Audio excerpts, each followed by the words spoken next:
The dust of the crowded Balagun market swirled around Chief Adebayo's head, each grain a tiny testament to his fall from grace. He lay on the hard-packed earth, his body trembling with a fever that felt like fire licking at his bones. His once-tailored suits were replaced with rags, his polished shoes gone, his feet bare and cracked. Passers-by glanced at him with a mixture of pity and disgust, another forgotten man swallowed by the relentless hustle of Lagos. Only his son, Emeka, knelt beside him, his young face a mask of desperation, trying to shield his father from the scorching afternoon sun with his own small body. He had been begging for water, a simple cup of water, but in a world that worshipped wealth, a poor man's thirst was invisible.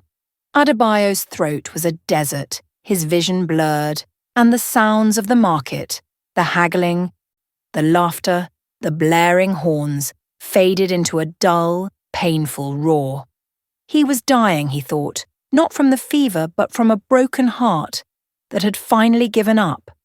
He had lost everything, but it was the loss of respect, the stripping of his dignity, that was killing him faster than any disease. Suddenly, the chaotic noise of the market hushed, replaced by a wave of murmurs and pointed fingers.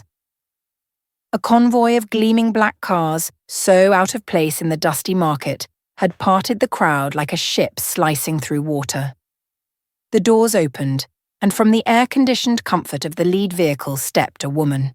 She was a vision of impossible elegance, adorned in gold lace that shimmered under the sun, her neck and wrists heavy with diamonds that threw sparks of light. It was his wife, Adana. But this was not the Adana he knew. This was a queen, remade and rebranded by a new fortune.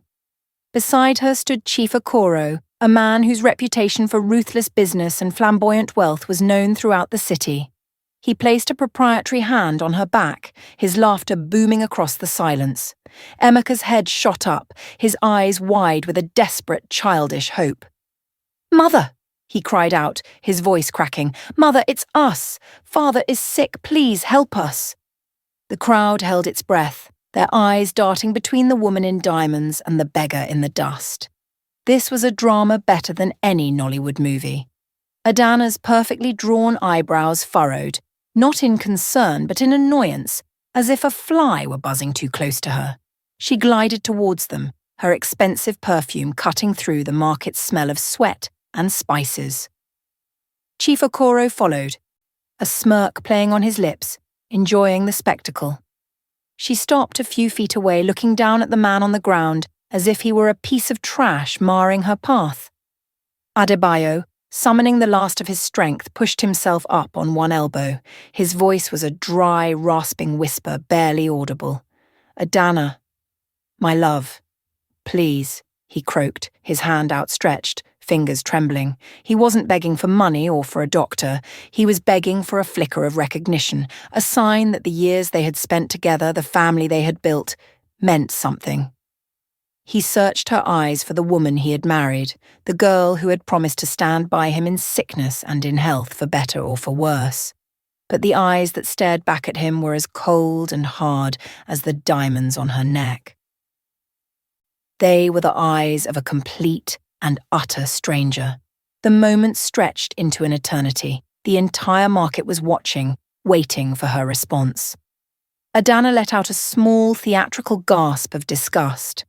She took a tiny step back, pulling the hem of her lace gown away as if to protect it from his filth. Then, she turned to the silent, waiting crowd and spoke, her voice clear and ringing with authority. "I do not know this man," she declared, each word a hammer blow to Adebayo's soul. "He must be a madman, a common beggar trying to claim a connection to me to get money." She looked directly at her son, Emeka, her expression unyielding. "And this boy is mistaken. I have no son who would look like this." Chief Okoro roared with laughter, slapping his thigh. "You see, my dear? The poor will do anything for a taste of wealth. Let's go. This place stinks." She gave Adebayo one last look of pure contempt, a look that stripped him of his name, his past, and his very identity. She had not just abandoned him, she had erased him from existence in front of the entire world. With a flick of her wrist, she dismissed him and turned her back, walking away without a second glance. The convoy doors slammed shut, and the black cars disappeared back into the city traffic, leaving behind a cloud of exhaust and a shattered silence. The crowd began to whisper, the story already forming on their lips. Adebayo fell back to the ground, a silent tear tracing a path through the grime on his cheek. The world swam before his eyes, the faces of the crowd twisting and melting together. The fever was burning him alive, but it was the ice in his wife's eyes that had delivered the final, fatal blow. He had set a trap to test his family's loyalty, to see if they loved the man or the money, but he had never imagined the test would end like this. He had never imagined that the woman who shared his bed would be the one to bury him in a public grave of shame. As the darkness finally consumed him, one question echoed in the ruins of his mind. How had it come to this? How had the king of an empire become a ghost in his own life story? 3 months earlier, the world had been a different kingdom, and Chief Adebayo had been its undisputed king. His mansion in Ikoyi was not just a house, it was a monument to success, a fortress of wealth with walls so high they seemed to touch the clouds. The floors were Italian marble, cool and silent underfoot, reflecting the light from chandeliers that dripped with thousands of crystals. The air inside was always perfectly chilled, carrying the faint, clean scent of imported flowers and money. Every evening he would return from his empire of shipping and real estate to this palace, but the silence that greeted him felt heavier than peace. It felt like emptiness. He had a family, but he was beginning to suspect he did not have love. His wife, Adana, only seemed to sparkle when he brought home a new piece of jewelry. His daughter, Nkechi, lived her life through the screen of her phone, measuring her worth in likes and comments on photos of their private jet. Only Emeka, his quiet son, would greet him at the door with a genuine smile, his eyes asking a question that no one else bothered with. "How was your day, Papa?" One particular evening, the feeling of being a stranger in his own home was especially sharp. He sat at the head of a 20-foot mahogany dining table watching his family. The table was laden with a feast: jollof rice, grilled fish, pounded yam with a goosey soup, enough to feed a small village, yet no one seemed to be truly present. Adana was scrolling through a catalogue on her tablet, her fork occasionally finding its way to her mouth. "Adebayo, darling," she said, without looking up. "My friend Funke just got the new Range Rover, the 2025 model.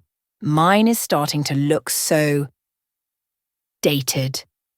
It wasn't a request, it was an expectation wrapped in a casual observation. On the other side of the table, Nkechi was taking a picture of her plate, her face illuminated by the phone's glow. "Daddy, I need 5 million naira," she announced, as if commenting on the weather. "There's a new Dior bag I absolutely have to have for Shioma's party this weekend. Everyone will be there." Adebayo looked from his wife's casual demand to his daughter's entitled pronouncement, and something inside him began to crack. He felt like a ghost at his own table, a provider whose only purpose was to fund the lives of the people who shared his name. He tried to connect, to find a thread of the family he once dreamed of. "Nkechi, how is university?" he asked, his voice sounding hollow in the vast dining room. She shrugged, her eyes still glued to her screen. "It's fine. Boring." He turned to his wife. "Adana, do you remember when we first moved to Lagos? We shared one room in Surulere. We used to dream about a life like this." She finally looked up, a faint, polite smile on her face. "Yes, dear. We were so poor then."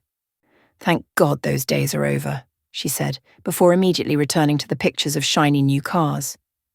Her response missed his point entirely. He wasn't reminiscing about poverty. He was searching for the memory of their connection. for the love that was supposed to be the foundation of their empire.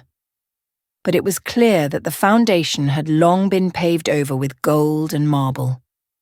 He looked at Emeka, who was quietly eating his food, watching the exchange with sad, knowing eyes. In his son's gaze, Adebayo saw his own loneliness reflected back at him, and the confirmation was devastating.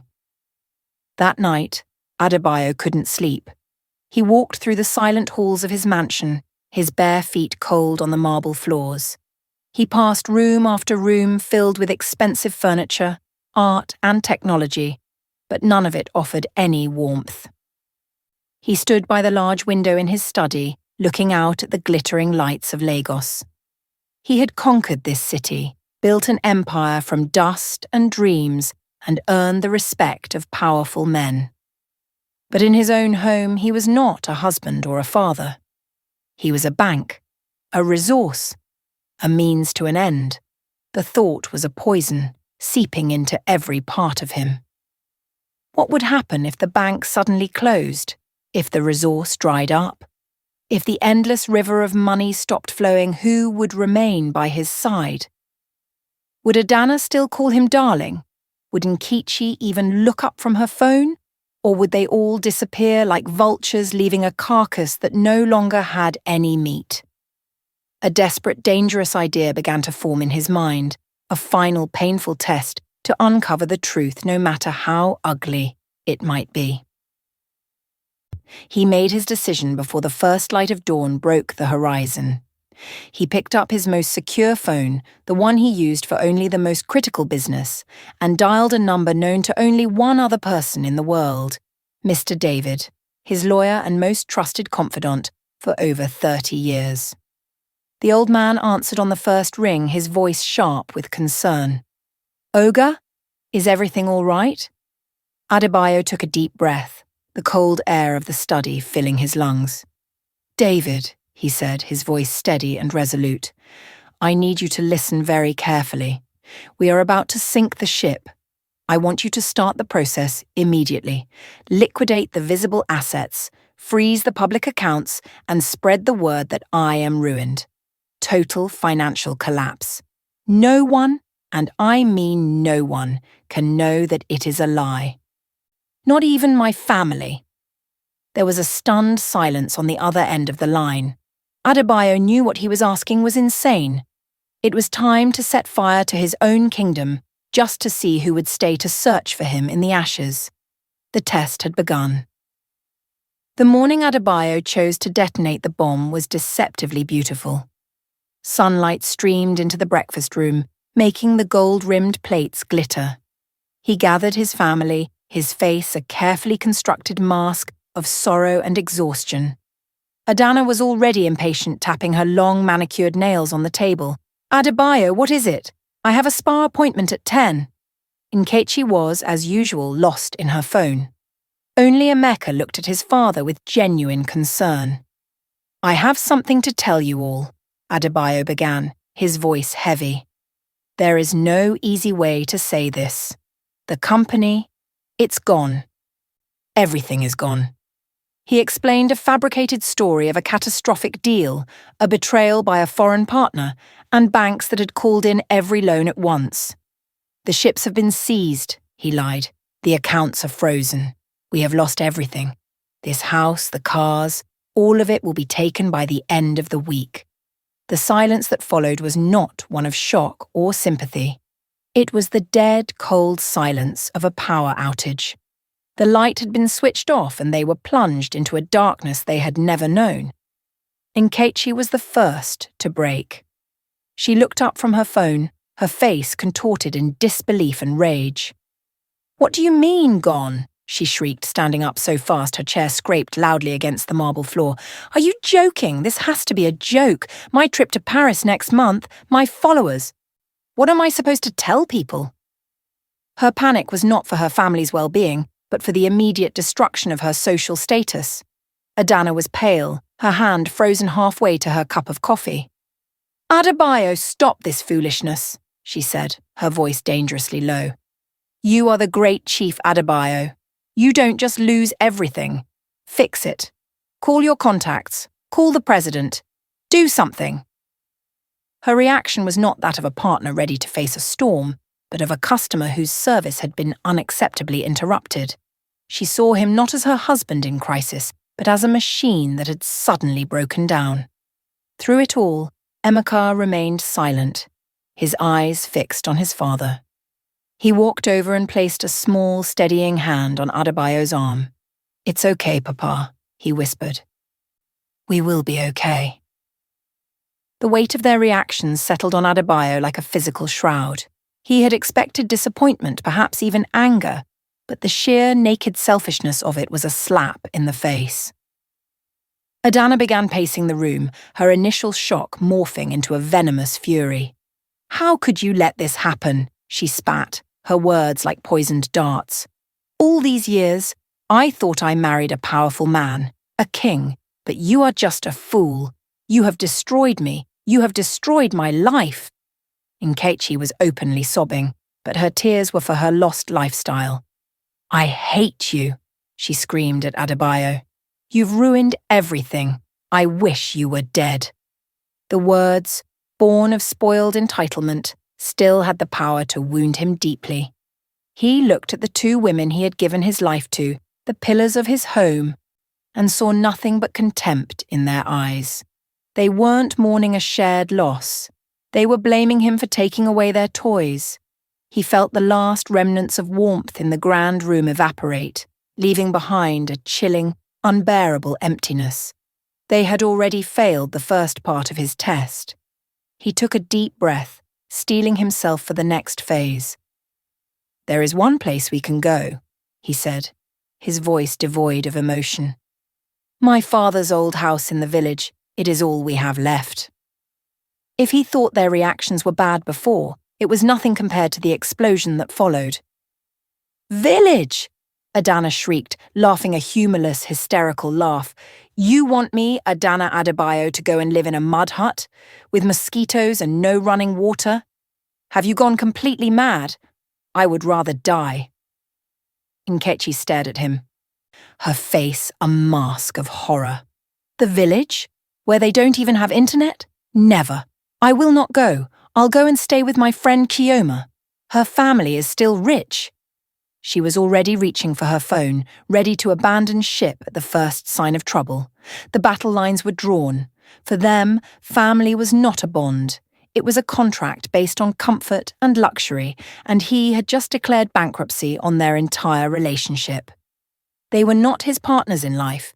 They were simply his most expensive and demanding dependents. Adebayo stood firm. "You have no choice," he stated calmly. "Kioma's family will not take you in when they hear we are penniless. The world is about to turn its back on us. The village is our only option for survival." He looked from his wife's furious face to his daughter's tear-streaked one. Their expressions were identical, a mixture of disgust and betrayal. They looked at him as if he were their greatest enemy, the architect of their suffering. He had given them a world of unimaginable luxury, a life that others could only dream of. And in his first moment of simulated weakness, they had turned on him with the ferocity of starved wolves. As they screamed and cursed his name, the painful truth settled in his heart. He had not lost his money, not really. He was beginning to realize that he had lost his family a long, long time ago.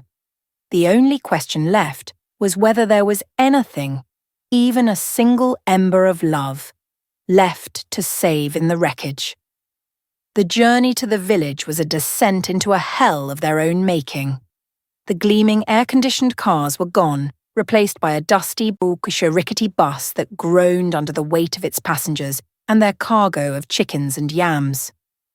Adana refused to sit on the worn vinyl seat, instead spreading her expensive scarf over it as a barrier, her face a thunderous mask of indignation.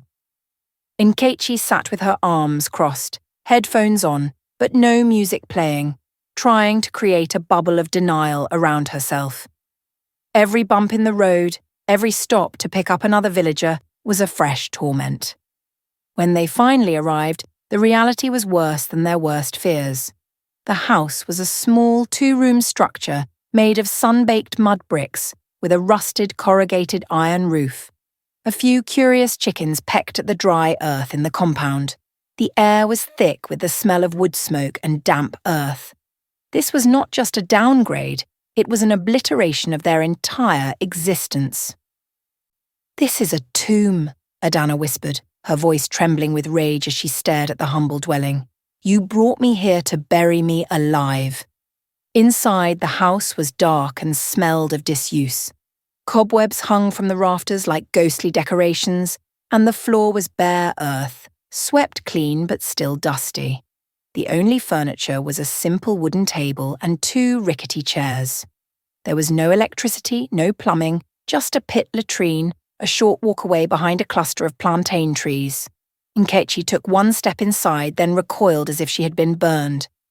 "I can't breathe in here," she gasped, her eyes wide with panic. "There's no AC. And the smell. It stinks of poverty." She ran back outside, preferring the blistering sun to the suffocating reality of their new home. Adana stood frozen in the doorway. Her handbag clutched to her chest like a shield. She looked at the primitive cooking area outside, 3 large stones blackened by fire, and let out a short, sharp laugh that sounded more like a sob. "You expect me to cook there? With firewood? Adebayo, you are not just a failure. You are a cruel, wicked man." Every word was designed to strip him of his remaining dignity, to make him feel the full weight of her disappointment. In the days that followed, the house became a battleground of resentment. Adana and Nkechi refused to do anything. They would not fetch water from the communal stream, they would not learn to sweep the compound, and they certainly would not cook. They treated their new life as a temporary inconvenience they could protest into non-existence. They sat outside under the shade of a mango tree, fanning themselves and complaining endlessly while Adebayo and Emeka worked. The two of them, father and son, formed a silent, resilient team. They fetched the water, they gathered firewood, and they cleared a small patch of land behind the house to plant some vegetables.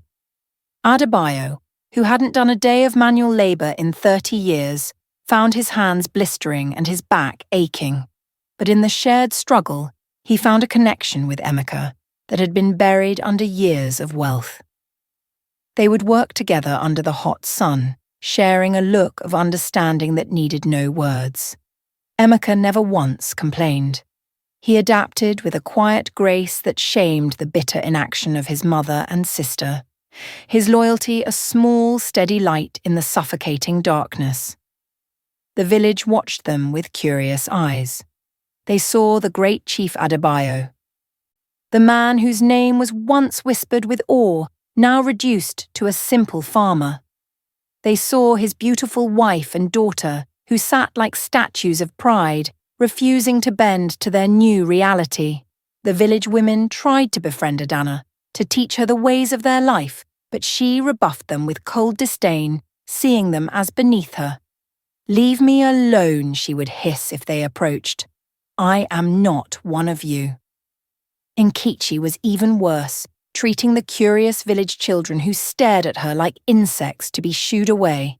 They wrapped themselves in the tattered remains of their arrogance, creating an island of misery from which they launched daily attacks of verbal abuse on Adebayo. His plan was working too well, revealing a depth of bitterness in their hearts that he had never known existed. He was seeing the truth. But the truth was a slow-acting poison, and he was beginning to wonder if he would survive it. One evening, as Adebayo sat nursing his aching muscles, Adana confronted him, her eyes burning with a new kind of fire. "I will not rot here with you," she said, her voice low and determined. "A woman like me was not made for this kind of suffering.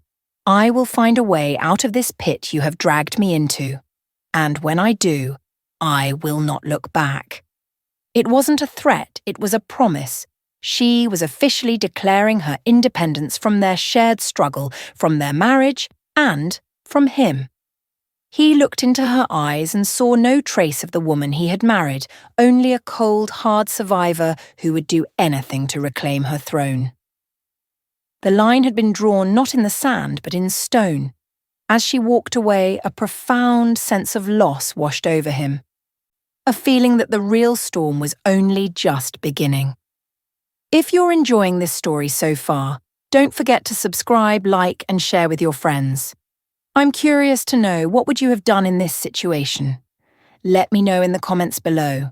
And also tell me where in the world you are watching from right now. Life in the village settled into a harsh, monotonous rhythm.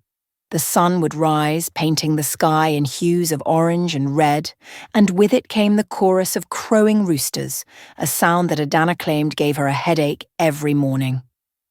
While Adebayo and Emeka went to the small farm plot to tend to their budding crops of cassava and corn, Adana and Nkechi would begin their daily ritual of complaint. "My skin is ruined from this horrible water," Nkechi would whine, examining her reflection in a small, cracked mirror. "I look like a villager." Adana would sit on a wooden stool, her face a permanent scowl, staring down the dusty path as if willing a limousine to appear and rescue her. They conserved their energy for arguments, their voices the loudest and most disruptive sound in the tranquil village. Their beauty, once a product of expensive creams and pampered living, began to fade, replaced by a sullen, haggard look that came from a poverty of the spirit, not the pocket. They were prisoners of their own pride, starving for luxury in a world that offered only survival. One afternoon, as Adana sat brooding under the mango tree, a convoy of cars, far less grand than her husband's former fleet, but still impressive for the village, drove past. It stopped a few houses down, and a large man in flowing white robes stepped out. He was adorned with chunky gold chains and rings, his belly straining against the fabric of his agbada. This was Chief Okoro, a wealthy yam trader and local politician who owned land and businesses across the region. He was known for his loud voice, his many wives, and his love for all things flashy. Adana watched him, her eyes narrowing with a calculating glint she hadn't felt in years. He was a beacon of wealth in her desert of poverty. He represented a way out, a lifeline back to the world she felt she deserved. She saw the way the villagers bowed and greeted him with reverence, the power he commanded, and a plan, cold and sharp, began to form in her mind. She stood up, adjusted her wrapper, and smoothed her hair. It was time to stop waiting for a rescue and start engineering one for herself. Meanwhile, Adebayo was discovering a different kind of wealth. On the farm, working side by side with his son, he felt a sense of purpose that his boardrooms had never provided. He was learning the language of the earth, the patience of waiting for a seed to sprout, the simple satisfaction of nurturing life with his own two hands. He and Emeka would talk for hours, not about stock prices or corporate takeovers, but about life, about values, about the things that truly mattered. "Papa," Emeka said one day as they rested under a tree, "I think I like it here. It's quiet. People here, they don't have much, but they seem to know each other. They help each other." Adebayo looked at his son, his heart swelling with a painful mix of pride and regret. Pride that Emeka had a soul so pure, and regret that he had nearly allowed it to be suffocated by the soulless pursuit of more. "You are right, my son," Adebayo replied, his voice thick with emotion. "I spent my life building an empire of things, and I forgot to build a family of substance." That evening, Adana put her plan into action. She put on the last of her expensive perfumes, tied her finest wrapper, and walked down the path towards the village square, knowing Chief Okoro often sat there in the evenings with his entourage. She accidentally dropped her small handkerchief as she walked past him. Chief Okoro, ever the opportunist, immediately picked it up. "A fine woman like you should not be dropping things," he said, his eyes travelling over her appreciatively. Adana smiled, a shy, demure expression she hadn't used in decades. "Thank you, Chief," she cooed. "You are too kind. I am new here. My husband. He fell on hard times." She painted a picture of a tragic fallen queen, trapped in a life she did not deserve, hinting at a useless husband who had failed her. Chief Okoro was enthralled. He had never seen a woman with such refined beauty and calculated helplessness in the village. He invited her for a drink, and she accepted. As she sat with him, sipping a cold bottle of Maltina, she felt the intoxicating rush of power and possibility return. She returned to the mud hut late that evening, a small, triumphant smile on her lips. She was carrying a nylon bag filled with provisions, a whole chicken, a loaf of bread, and some tins of milk, gifts from her new admirer. "Where did you get all this?" Adebayo asked, his eyes filled with a weary suspicion. "A kind woman in the market took pity on me," she lied smoothly, not meeting his gaze. "She said I looked too thin." She proceeded to cook the chicken, but she served it only to herself and Nkechi, the two of them eating greedily while Adebayo and Emeka had roasted yam. It was a declaration of war, a clear statement that she was now providing for herself and her daughter, and that he and his loyal son were on their own. Adebayo watched her, his heart heavy. He knew she was lying. He saw the shift in her, the return of a sparkle in her eye that had nothing to do with him and everything to do with the promise of wealth. His wife had officially started her betrayal. The secret meetings between Adana and Chief Okoro quickly became a regular occurrence. Every other afternoon, she would dress in her best remaining clothes and slip away to a secluded spot by the river, or, more often, to a guest house in the next town over, where Okoro would be waiting. He showered her with gifts, new fabrics, small amounts of money, shoes and perfumes. To Adana, these cheap trinkets felt like treasures, each one a stepping stone leading her away from the mud hut and back towards the life she craved. She was a masterful storyteller, weaving a tale of her suffering at the hands of a now useless husband. "He was once a great man," she'd sigh, dabbing at a dry eye. "But he has given up on life. He just wants to sit in that squalor and rot. But me, Chief, I am still full of life. I was made to be admired, to be cherished." Chief Okoro, his ego swelling with every word, would nod sympathetically. "A diamond like you should not be buried in the mud," he would say, placing a heavy hand on her shoulder. "Leave that dead man. A real man, a powerful man like me, knows how to treat a queen." Nkechi, seeing her mother's small successes, decided to find her own path to salvation. She had no interest in village boys her age. They were poor and unexciting. Instead, her eyes landed on Mr. Johnson, a married trader in his late 40s who owned the biggest provision shop in the village market. He was not handsome, but he had a motorcycle and always had a thick wad of naira in his pocket.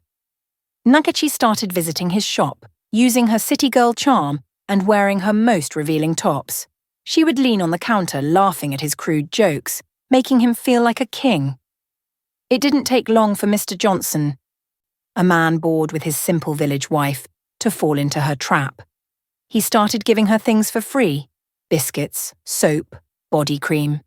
Soon he was giving her money for her hair and for data on her phone, even though the network signal was barely usable. He would take her to the back of his store or meet her on a deserted farm path in the evenings. Nkechi felt no shame, only a grim satisfaction. She was surviving. The change in Adana and Nkechi was stark. They began to carry themselves with a renewed arrogance, looking down not only on the villagers, but on Adebayo and Emeka with open contempt. They no longer tried to hide their disdain. "Look at your hands," Nkechi sneered at her father one evening as he washed the farm dirt from them. "They are rough and ugly. You used to sign million-naira checks with those hands. Now you use them to dig for yams like a common labourer. It's pathetic." Adana would chime in, her voice dripping with scorn. While you are busy playing farmer, real men are taking care of their responsibilities, she would say, pointedly unwrapping a new bar of expensive soap Chief Okoro had given her. They operated as a cruel duo, their words designed to chip away at Adebayo's spirit, to make him feel as worthless as they believed he had become.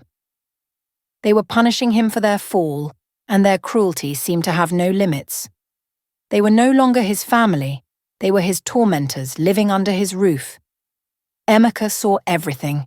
He saw the way his mother would mysteriously acquire new things, the way Nkechi would have money for things they couldn't afford. He saw the secret smiles, the whispered phone calls, and the growing distance in their eyes.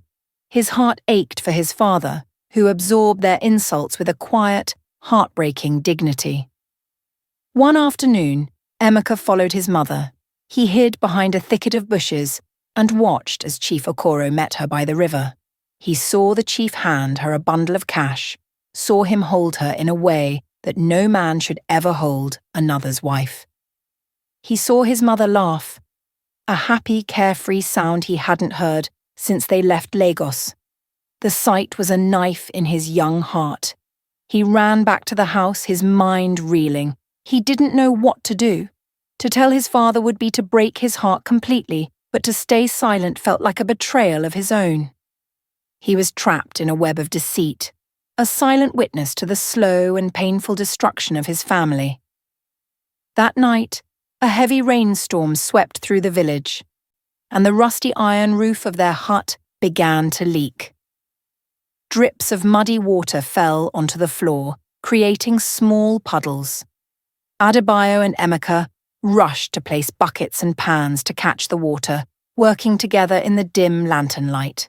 Adana and Nkechi, however, simply gathered their belongings onto the one dry patch of the floor and sat on their sleeping mat, watching them with cold indifference. "This is your house, your problem," Adana said when Adebayo asked for her help. "When you were a rich man, you made sure your roof didn't leak." In that moment, as the storm raged outside and the cold water dripped inside, Adebayo felt a profound and final shift. It was no longer a test. This was his reality. He was trapped in a broken house with two women who would happily watch him drown as long as they could keep their own feet dry. The hope that he could salvage his family died, replaced by a cold, hard resolve. The disrespect from Nkechi grew more brazen each day. She began to stay out late, returning to the hut long after dark, smelling of cheap perfume and palm wine. She no longer bothered to hide the small gifts she received from Mr. Johnson. One afternoon, as Adebayo was mending a fishing net in the compound, a woman stormed in, her face a mask of fury. It was Mrs. Johnson, the wife of the trader Nkechi had been seeing. "Where is that husband-snatching daughter of yours?" she screamed, pointing an accusing finger at Adebayo. "Tell her to stay away from my husband. I have been married to that man for 20 years. We have 5 children. And this small girl, who is not even as old as my first daughter, wants to scatter my home." The public accusation was a humiliation that Adebayo felt in his very bones. All the neighbours came out of their huts to watch the unfolding drama, their eyes filled with gossip and pity. He had once commanded the respect of an entire industry. Now, he was being shamed in a village compound over his daughter's scandalous behaviour. Just then, Nkechi sauntered into the compound, chewing on a piece of sugarcane, an arrogant smirk on her face. She looked Mrs. Johnson up and down with disdain. "Is there a problem?" she asked, her voice dripping with condescension. Mrs. Johnson lunged at her. "You are the problem, you shameless girl. Leave my husband alone." Nkechi sidestepped her easily and laughed. "Maybe if you took better care of yourself. Your husband wouldn't be looking for comfort outside," she taunted. "Look at you. You look old and tired. He needs a real woman, not a village farm tool." The insult was so cruel, so personal, that the watching villagers gasped. Mrs. Johnson burst into tears, a mixture of rage and pain. "God will judge you," she cried before turning and running from the compound, her shoulders shaking with sobs. Adebayo's heart shattered. He looked at his daughter, who was now nonchalantly picking her nails, and he couldn't recognize the child he had raised. He saw only a monster, remade in the image of her mother's greed and her own vanity. After the crowd dispersed, Adebayo turned to Nkechi, his voice low and trembling, with a pain that went deeper than anger. "Nkechi," he began, "what have you become? Have you no shame? No decency? You are destroying a woman's home, a family, for what? A few bars of soap and some pocket money?" Nkechi rolled her eyes, her face hardening. "Don't you dare preach to me," she snapped. "You have no right. You're the one who destroyed my life. You brought me to this disgusting place. What am I supposed to do? Suffer and die quietly like you?" Adebayo was stunned by her venom. "This is not about suffering. It is about character. It is about having morals," he shot back, his voice rising. "I may have lost my money, but you are losing your soul." It was the wrong thing to say. Nkechi's face twisted into a snarl of pure hatred, and she unleashed a torrent of abuse that he would never forget. "My soul!" she screamed, her voice cracking with fury. "You want to talk about souls? You are the one who is dead. You are a walking ghost. A failure. My friends in Lagos are travelling the world, and I am here fighting with a fat village woman over her useless husband because you couldn't keep your business afloat. I hate you. I hate what you've become. You are not my father anymore. A father provides. A father protects. You do nothing. You are nothing." Every word was a poisoned arrow hitting its mark. She stepped closer, poking him in the chest. "So don't you dare talk to me about morals. My morals are about survival. I will do whatever it takes to get out of this hole you dug for us. I will use any man I have to get away from you and your pathetic failure." She was breathing heavily, her eyes blazing with a hatred so intense it was terrifying. He had never seen such darkness in anyone, let alone his own child. Adebayo stood there, speechless and broken. There was nothing he could say to her. She was too far gone, completely lost in a world of her own selfish justifications. The love a father has for his child is a powerful thing. But in that moment, he felt it wither and die inside him, replaced by a cold, desolate sorrow. Nkechi had made her choice. She had chosen a path of dishonor, and she was proud of it. She saw him not as a father to be respected, but as a warden to be escaped. He turned and walked away from her, his shoulders slumped. He went to the farm, but he didn't work. He just sat on the earth, the red dust staining his trousers, and stared at the silent, growing crops. He had come to the village to find out who his family was. He had found his answer in Nkechi's eyes. She was a stranger who wore his daughter's face, and he knew, with a certainty that chilled him to the core, that he had lost her forever. Emeka could no longer bear the silence. The poison in their small hut was becoming suffocating. He watched his father grow quieter and more withdrawn each day, the weight of Adana's and Nkechi's betrayals pressing down on him. Emeka knew he had to do something, to say something. He decided to confront his mother. He waited until a morning when Nkechi had gone to the market and his father was at the farm. Adana was preening in front of her cracked mirror, applying a cheap bright red lipstick Chief Okoro had bought for her. She was humming, a sure sign that she was planning to meet him soon. "Mother," Emeka said, his voice calm but firm, making her jump. She turned, her expression immediately souring. "What is it?" "Can't you see I am busy?" He stood in the doorway blocking her exit, his young face set with a seriousness that was far beyond his years. "We need to talk," he said, "about what you are doing, about Chief Okoro." The humming stopped. The smile vanished from her face. Adana placed the lipstick down and turned to face him fully, her hands on her hips. "And what business is it of yours?" she asked, her voice dangerously cold. "I am a grown woman. I make my own decisions. Emeka shook his head, his heart aching. "It is my business when you are dishonoring my father, your husband," he replied, his voice steady despite the tremor he felt inside. "It is my business when you are destroying our family. The whole village is whispering they see you with him. Do you feel no shame?" Adana let out a harsh laugh that echoed in the small room. "Shame?" she scoffed. "You want to talk about shame? The shame is living in this pit. The shame is being married to a man who cannot even afford to buy his wife a bar of soap. Chief Okoro respects me. He treats me like a queen. Your father treats me like a prisoner." She was twisting the truth, painting herself as the victim and Adebayo as the jailer, and her ability to believe her own lies was astounding. "Papa is not a jailer. He is a victim of circumstance," Emeka argued, his voice rising with passion. "He is working so hard for us, for you. He has not given up. But you gave up on him the very first day. You didn't even try. You just looked for the next rich man to save you. Is that all love means to you? Money?" The question hung in the air between them, sharp and accusatory.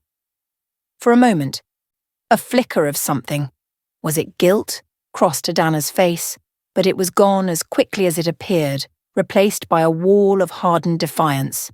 "You are a child. You don't understand the world," she said dismissively. "Love is a fairy tale. Security is real. Your father offered security, and then he took it away. Chief Okoro is offering it back. I am choosing security. I am choosing myself." It was a confession, a cold and calculated declaration of her life's philosophy. For her, people were not partners, they were assets, and she was simply liquidating a non-performing one. Emeka felt tears of frustration and sorrow burn his eyes. "So that's it? You're just going to leave him? After everything? After all the years he gave you everything you ever wanted?" Adana picked up her handbag, her decision made. "Yes," she said, her voice devoid of any emotion. "He is a sinking ship, Emeka, and I refuse to drown with him. In fact, Chief Okoro has promised to build me a new house, a proper house, with a real roof and real floors. Soon I will leave this place and I will leave your father behind. You and he can stay here and comfort each other with your honor and your poverty. I choose life." She tried to push past him, but he stood his ground, his small body a barricade of morality. "You will regret this, mother," he whispered, his voice shaking. "One day you will see what you have thrown away. It is worth more than all of Chief Okoro's fake gold chains."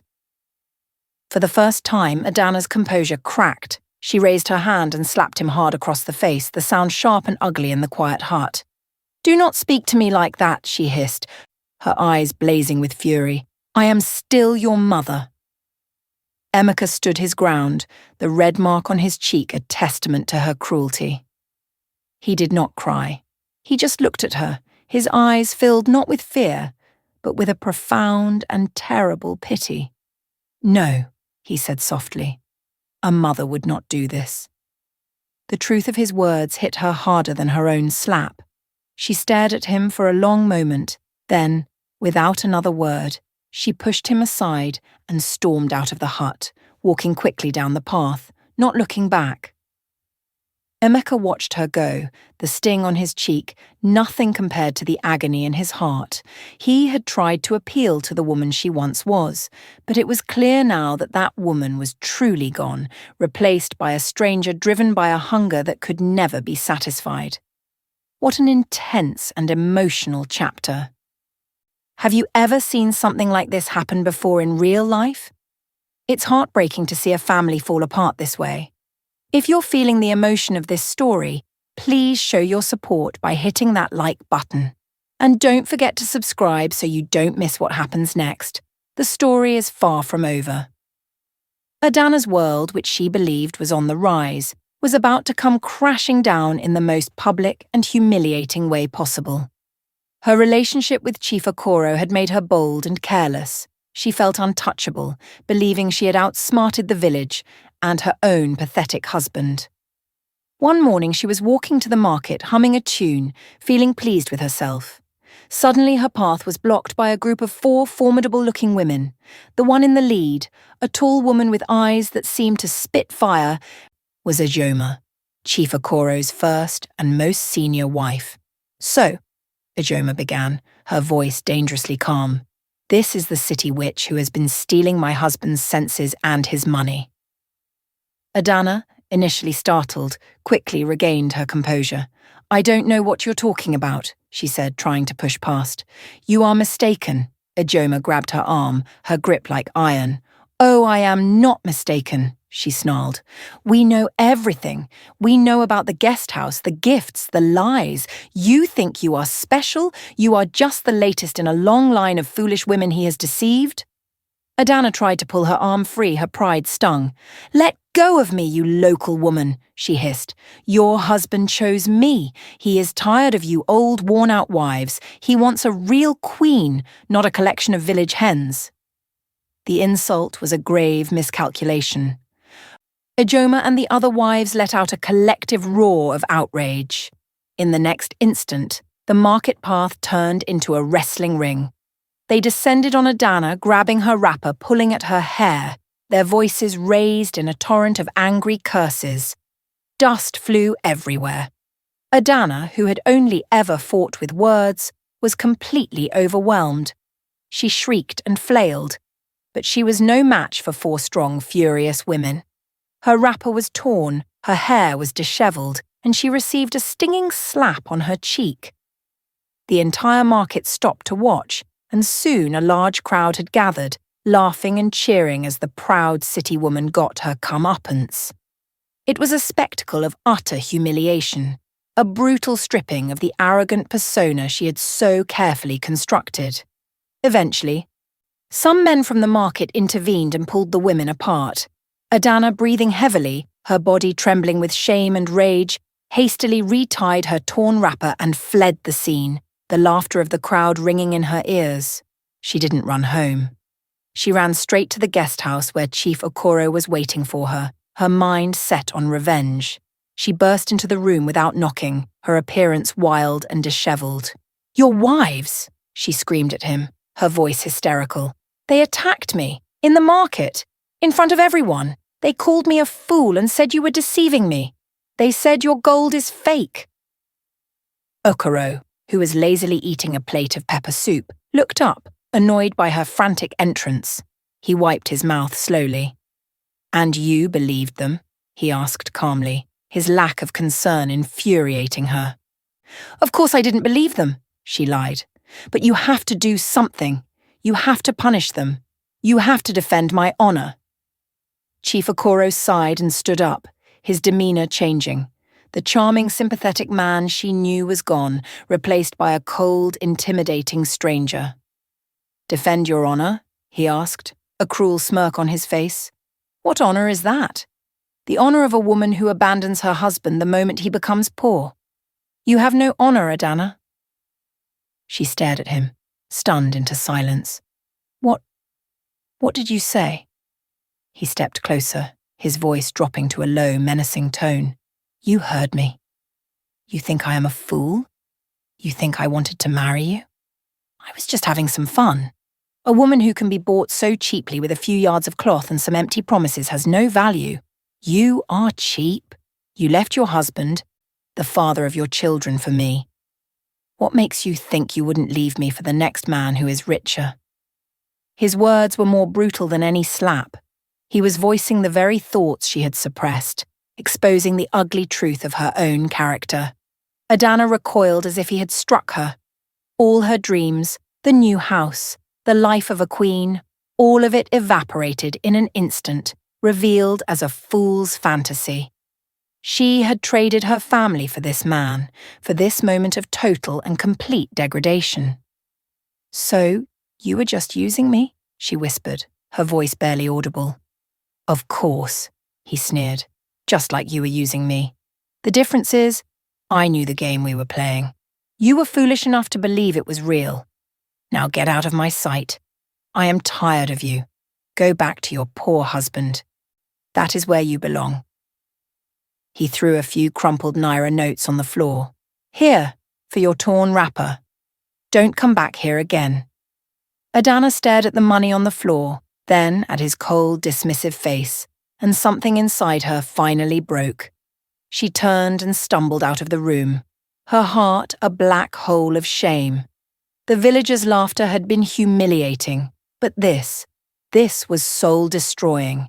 She had gambled everything and lost in the most spectacular way possible. Adana returned to the hut, a ghost of herself. The fire in her eyes was extinguished, replaced by a dull, vacant look. She didn't speak of what had happened, but the news of her fight in the market and her subsequent dismissal by Chief Okoro travelled through the village like wildfire. She became an object of ridicule, a cautionary tale whispered by women over their cooking fires. Nkechi, whose own relationship with Mr. Johnson was souring as his wife became more vigilant, offered no sympathy. Instead, she grew more bitter, blaming Adana for her public failure.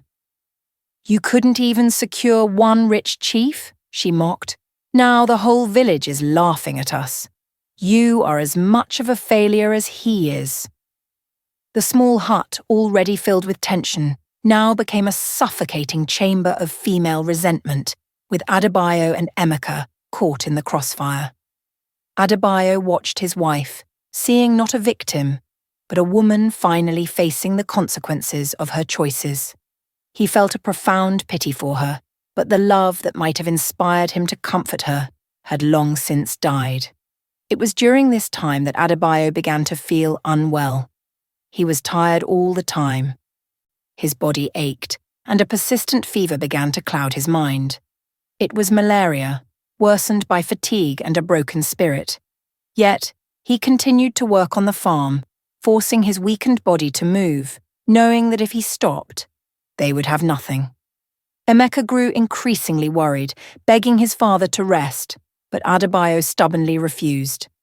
This was the final stage of his test, the point at which he had to appear at his most vulnerable. He needed to see what they would do when he was not just poor, but also sick and helpless. Would any flicker of compassion remain in his wife's heart? Or was it truly all gone? He decided it was time to end the charade. He would offer them one last chance, one final desperate bridge back to the family they had abandoned. He knew with a heavy heart that they would almost certainly refuse to cross it.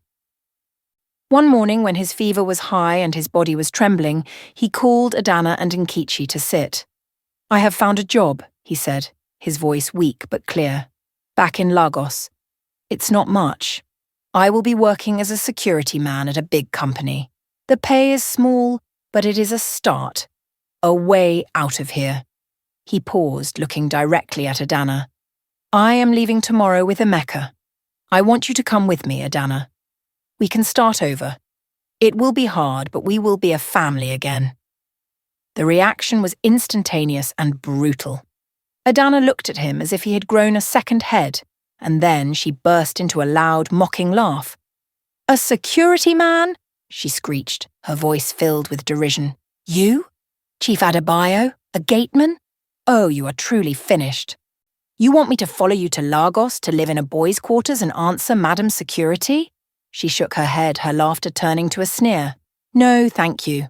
I would rather stay in this village and be 1,000 miles away from your spectacular failure." Nkechi joined in, her tone dripping with scorn. "You must be desperate," she said. "Go and wear your uniform and open gates for your new masters. We will be fine here. At least in the village, we are not reminded every day of what we used to have. Your presence is an insult to my eyes." Their rejection was absolute, devoid of any kindness or consideration for his failing health. They didn't even seem to notice the sweat on his brow or the tremble in his hands. They saw his offer not as a chance for reconciliation, but as an invitation to embrace a life of even deeper shame. To them, being the wife of a poor security guard was a fate worse than being the disgraced mistress of a local chief. They had made their final choice, and they had chosen their pride over him. They were happier to be rid of him than to stand by him in his supposed poverty.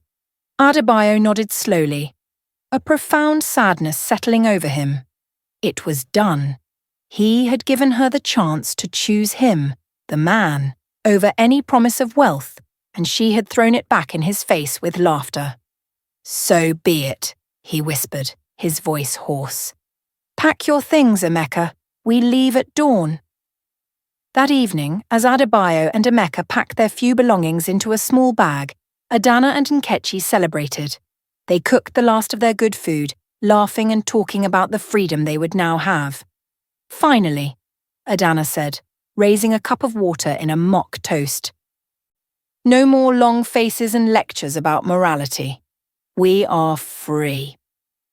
"Good riddance to bad rubbish," Nkechi added with a giggle. They went to sleep that night with smiles on their faces, dreaming of a future without the dead weight of a failed man holding them down. They did not know they were celebrating their own damnation. They were cheering as the last lifeboat sailed away, leaving them stranded on a deserted island of their own making. The bus ride back to Lagos was a blur for Adebayo. The fever was raging now, and he drifted in and out of consciousness, his head resting on Emeka's small, sturdy shoulder. Emeka, his young face etched with worry, held his father's hand, whispering words of encouragement. When they arrived in the sprawling, chaotic city, Adebayo was so weak he could barely walk. "We need to get you help." "Papa," Emeka insisted, his voice tight with fear. "Let's go to the market first," Adebayo managed to say, his mind clinging to the final scene he had orchestrated. I need to see something." He led them to the bustling Balogun market, the place where his empire had first begun with a tiny stall decades ago.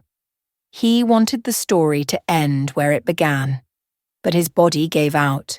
The heat, the fever, and the emotional exhaustion were too much. He collapsed onto the dusty ground, his strength completely gone, and the world began to spin. And so they arrived, at the moment that had started it all. The crowd, the dust, Emeka's desperate cries for help. And then, the arrival of the gleaming convoy. Adana dripping in diamonds stepping out with Chief Okoro, a man Adebayo now knew was also in Lagos for business. When Emeka cried out, "Mother!" the hope in his voice was real, a last desperate plea from a child who still wanted to believe in his family. When Adebayo looked up and saw his wife resplendent and powerful, he felt a final crushing wave of sorrow. He saw the coldness in her eyes, the disgust on her face as she looked down at him. And when she spoke those fateful words, "I do not know this man," the sound echoed not just in the market, but in the deepest, most broken corners of his soul. He had known she would fail the test, but to see it performed with such theatrical cruelty in front of the world was a pain beyond anything he had imagined. This was not just a rejection, it was an execution. As Adana turned her back on him, leaving him for dead in the dust, the crowd began to murmur. Chief Okoro laughed his booming, heartless laugh. But this time, the scene did not end with Adebayo fading into darkness. Just as the black cars began to pull away, another vehicle, a sleek ambulance with private medical markings, sped to the scene, its sirens silent, but its presence commanding. Simultaneously, two black SUVs discreetly blocked the path of Chief Okoro's convoy. A man in a sharp, tailored suit stepped out of the lead SUV. It was Mr. David, Adebayo's lawyer, his face a grim mask of controlled fury. Paramedics rushed from the ambulance with a stretcher, gently lifting Adebayo. "Make way!" Mr. David's voice boomed across the now silent market. "Clear a path for Chief Adebayo." The name sent a shockwave through the crowd. Chief Adebayo, the billionaire. They looked from the man in rags on the stretcher to the lawyer in the expensive suit, their minds struggling to connect the two. Adana, who had been about to enter her car, froze. Her head whipped around, her eyes wide with confusion and a dawning horror. Chief Okoro's jaw dropped. Mr. David walked directly towards them, his eyes locking onto Adana. "Madam Adana," he said, his voice dripping with ice, "your husband is being taken to the finest hospital in the country. He has a severe case of typhoid, which he contracted while living in the squalor you abandoned him to." He then turned to the gaping crowd. "Let it be known," he announced, "that Chief Adebayo did not lose a single naira. He is and remains one of the richest men in Africa. This was all a test of loyalty, of character, of love. A test which, as you have all witnessed, his wife has failed in the most spectacular fashion." He let the words hang in the air, each one a nail in Adana's coffin. The crowd gasped, their pity for the beggar turning into scorn for the woman in diamonds.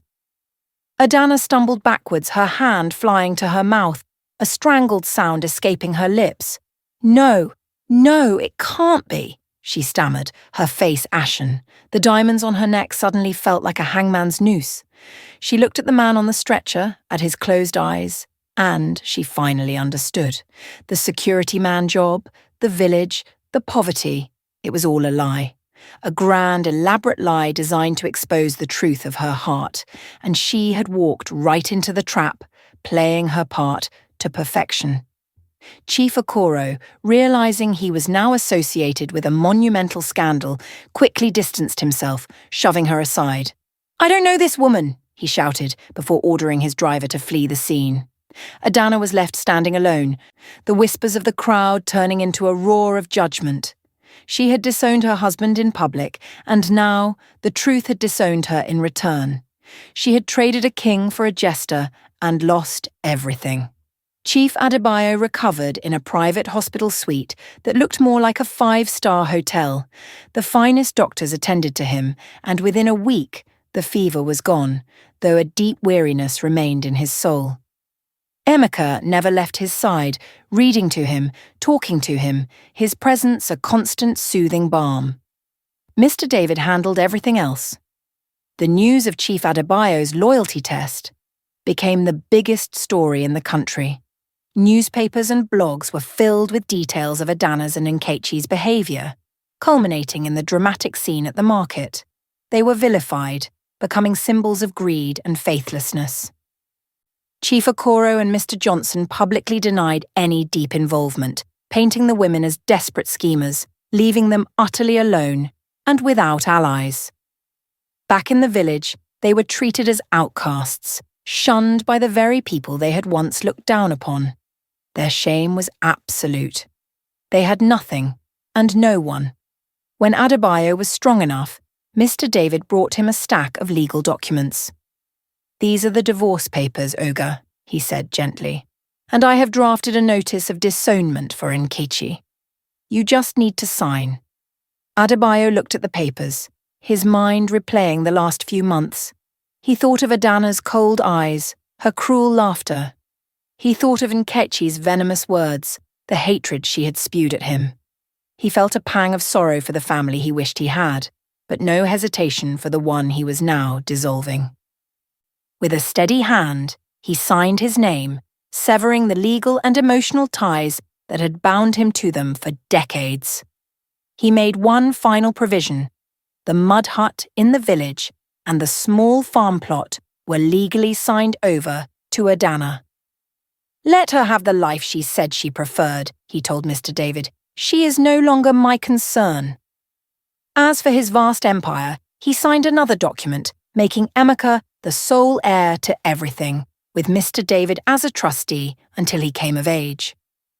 A few weeks later, a broken and destitute Adana made her way to Lagos.